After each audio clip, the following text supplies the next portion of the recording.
Hey everyone, welcome back to the channel. Today we are talking about one of the most nerve-wracking moments in jury presentation. At any level of life of an architecture student or an architect. If you're an architecture student, from your first year and some from your second year.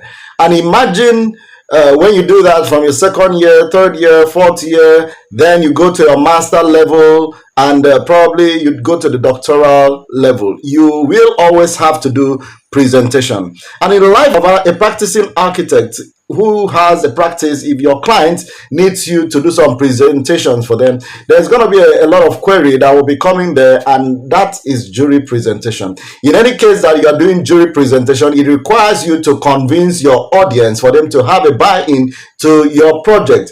Also, whether you're presenting in front of a professor, in front of a client, or experienced architect, the key to success is preparation and strategy. So let's dive into how you can nail your architecture jury presentation with confidence. So, first thing first, you need to understand your audience.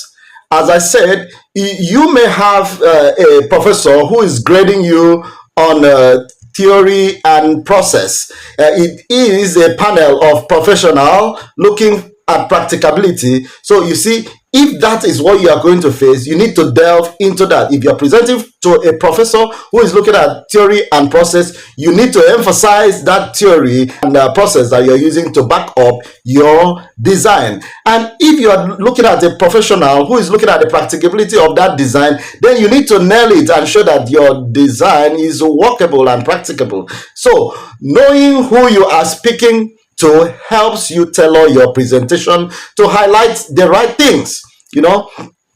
So now, what you should do is to try to research the background of your jurors and know the kind of persons you are presenting to. For instance, if you are doing a 200 level design jury, you really need to back it up with design theory and process. If you are doing an industrial training jury that you have gone to field and gather knowledge from industry, you need to show practicability of the things that happen there. So you see, these aspects of your project that will catch the interest. So know what they are interested in and use that to your advantage. I'm happy to have to do this because I know it's going to be so much helpful for a couple of students who always have this fear when it comes to the time of jury. Now, the next thing that you have to consider is the structure. And should know that structure is everything. A solid presentation has a beginning, middle, and an end. So start with an introduction that explains the problem or design brief, then followed by your concept and the design process, and finally your solution and final design. So let me break this down. In your introduction, you have to show the project title, possibly define the project, tell us about the location of the project, tell us about the design philosophy, let us know the users and the financiers. This could make up an introduction slide or a sheet or a poster that you are trying to prepare for such.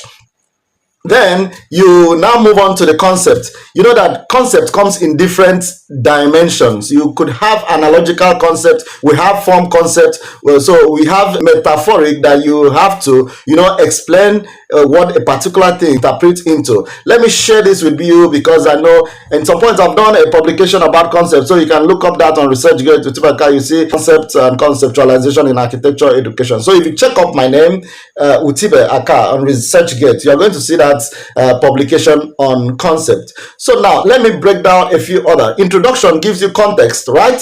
What the project brief is, I've told you that already. Then concept is why did you approach the problem in the way that you are approaching it. So you have to talk about your inspirations. For instance, somebody wants to do biomimicry, and in biomimicry, it means they're taking something that is from nature, then now changes that thing to form and put some function around it and explain it that as it functions in reality, that is how it's also going to function in what you are going to create. Look at a typical example of a tortoise. And the tortoise has a shell, it has a head, it has the legs and the hands, and it also has the back. So the shell of the tortoise, automatically, if you're going to do a biomimicry, you could take that to represent the roof shell, right, of your building. And the head of it could signify the entrance, while the hands and the legs are also the side entrance, and that gives you a structure of it. There's one that I can also remember about an eagle, which is the symbol of strength, and it was used to represent something about the sports facility. And as a symbol of strength, that when you engage in sports, you strengthen yourself. So these are some considerations that one could also have in mind. They are so numerous, but when we are going to deal with concepts, I'm going to talk about more and more of this. Then the next one is your design development. How did you get from a concept to final design? You have to show sketches, form development, models, and the process of how you move from that form, from the concept to beginning to get to your final design. Then the next one is your final design. Our listener will be engrossed on getting the process through. So you see, you don't just jump from nowhere to land at final design. You understand?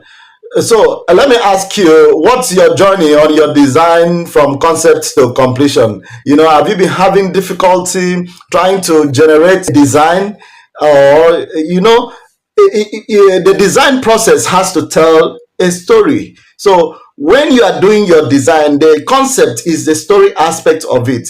People need to hear you. They need to get to be held by the little stories that you're going to be telling that surrounds your design. You should also understand that visuals play a very important role. So in architecture, visuals are like a king, what you see. So you can't just talk your way through your design. No, you can't. You have to show it by visuals. And the language of architecture is graphics. So make sure your drawings and models and renderings are high quality and easy to understand. It shouldn't be something that you just cut one line and put.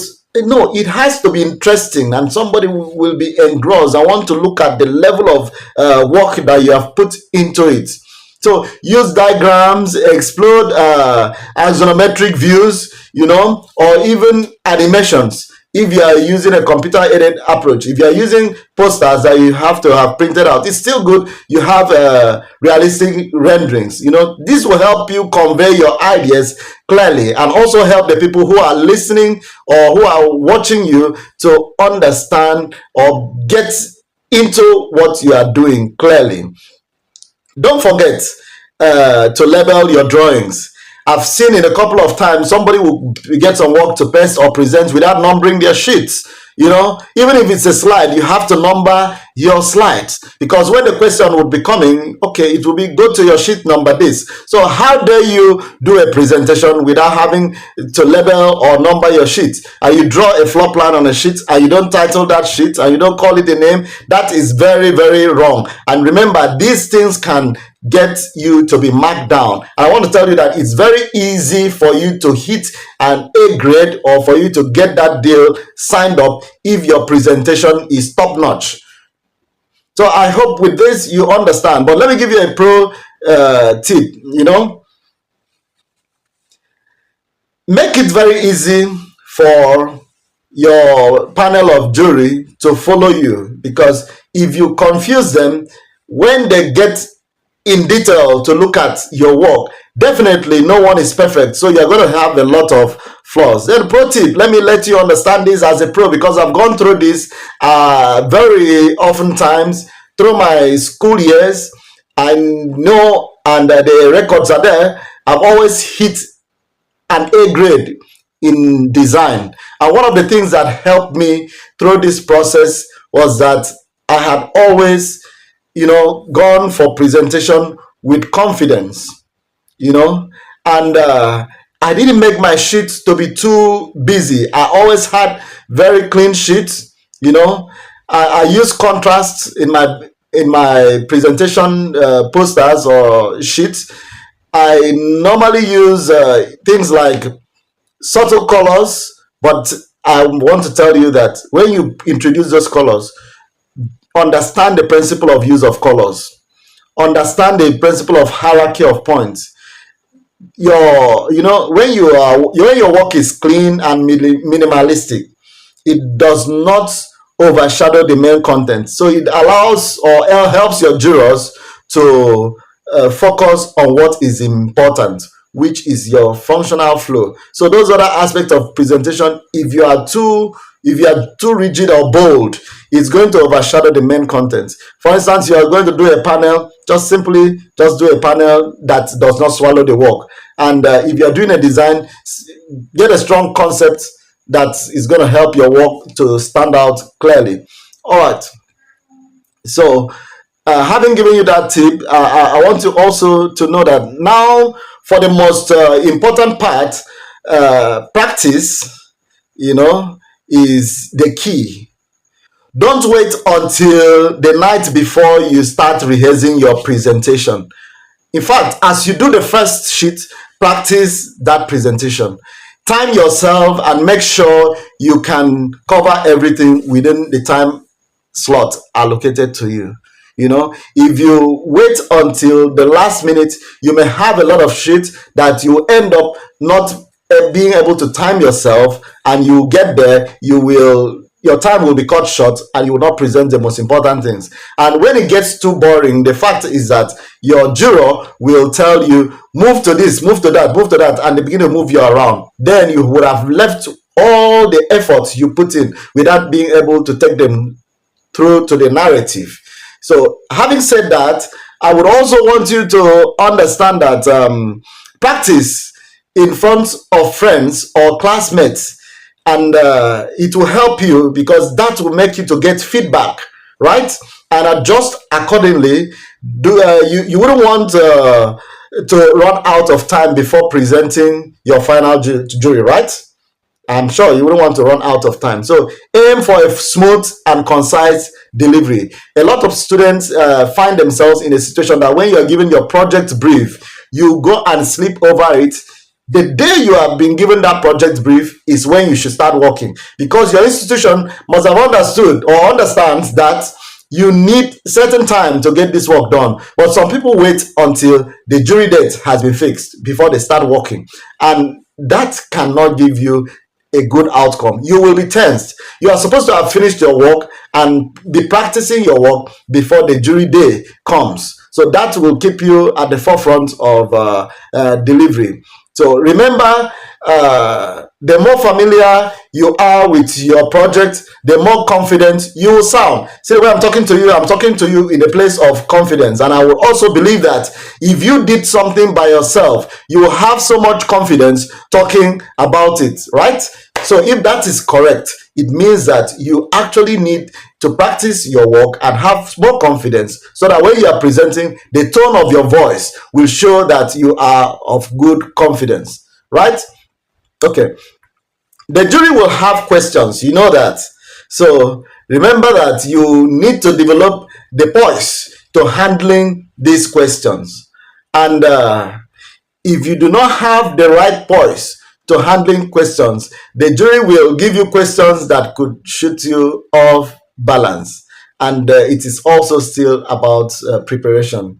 This feeling intimidated, but it's actually a chance for you to engage your panel. When they ask you question, most students or most persons feel intimidated that they want to shoot me out of this. They don't want me to have a good grade. If you are doing it to a client, you feel that somebody somewhere doesn't want you to have that project. No, every question is an opportunity for you to engage your panel and show how well you know your project. And in fact, remember, it's you that did the design, so you actually know it more than every other person. Every other person will be querying it. This other tip is very important. Remember that the skill of critical thinking is very vital when you are designing. So as you design, put yourself in that space, try to understand the spaces you are working with, or if you are doing whatever kind of presentation, try to imagine what somebody will be asking you when you, as you're doing your design. What if somebody asks me this? How do I represent that? And you see that if you think about that, maybe you think about it with colleagues or friends who are in the same discipline, you'll be able to generate possible questions that will come. You understand? So this other one is that for you to also handle questions, you must understand that listening carefully to each question will give you an age of understanding. Do not rush to answer, do not rush to answer any question, but try to understand that question first before you give answers. You need a moment to think. It's totally fine. You understand? It's totally fine that you think. Be honest. If there is something you don't know, or and use a question as an opportunity to expand on part of your design that you didn't you didn't cover in the main presentation. So when they ask you a question and you find that you don't know that, simply, if it is an academic thing, simply ask for clarification, because you will learn through the process. You know that jury in architecture schools is also a part of learning, just that you'll be assessed at that point, but you are going to be learning in the process. So feel free to learn it. Another very important tips in handling question is that you should have built up the habit of attending other juries. So I see so many students do not attend others jury because they feel that it's not their level. Always seek to attend jury at higher levels, higher than you, so that you will get the grasp of what happens in such juries and the kind of questions some professors or academic will ask in such presentation. So also stay calm. It is very important to stay calm and collected. Even if you can't get, or even if you get challenging or critical questions, keep your cool.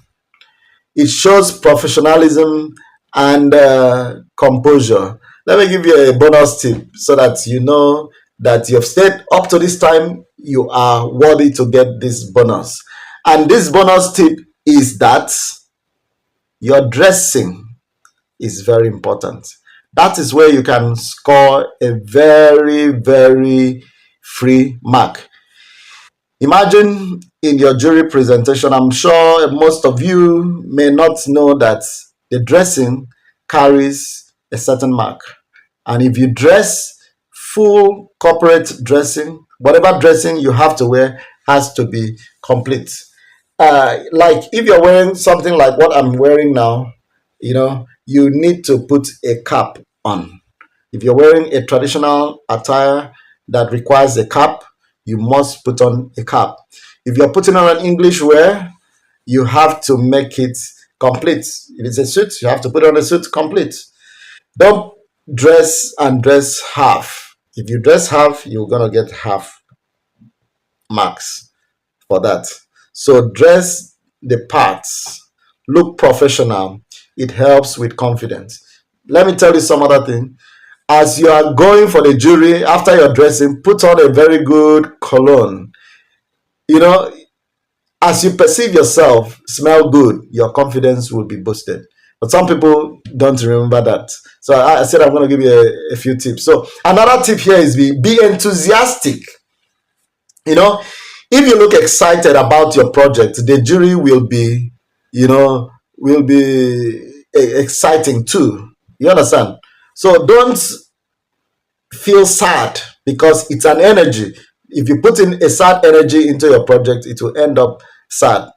Your body language matters also. So make eye contact, gestures, natural gestures, and move around the room if necessary while you're doing presentation. Don't just stand like a tree. If you stand like a tree, your energy will be static energy. So you need to put some kinetics, so that it will also give a sense of a pulsating sense you know. And when you have that pulsation in the air, people get exciting, everybody gets interesting, and by the time you land, you will land well. Okay, don't read from a script. Very, very important. That's why those most times we say do PowerPoint. When you do a PowerPoint, oh, you are going to have some very good opportunity to talk about the work well. But if you copy text and write, then you expect that you will be going to read that text. If you miss a line of the text, you will find yourself stuttering, and that stutter will affect your presentation. So speak conversationally. Let it be that you are talking to your audience, engage them, just as I'm talking to you here now. You know your project better than every other person. You know that. So trust yourself. I want to believe that that's it. Let me just say that. That's it. So if you apply these tips that I'm telling you, you are going to be doing very well in your presentation. So I just have to say good luck on your next presentation, on your next jury, and don't forget to enjoy the process of your jury, because it comes once in a while. If you found this video helpful, be sure you like and subscribe and hit the bell icon for more tips on architecture, design, and creativity. See you next time, right?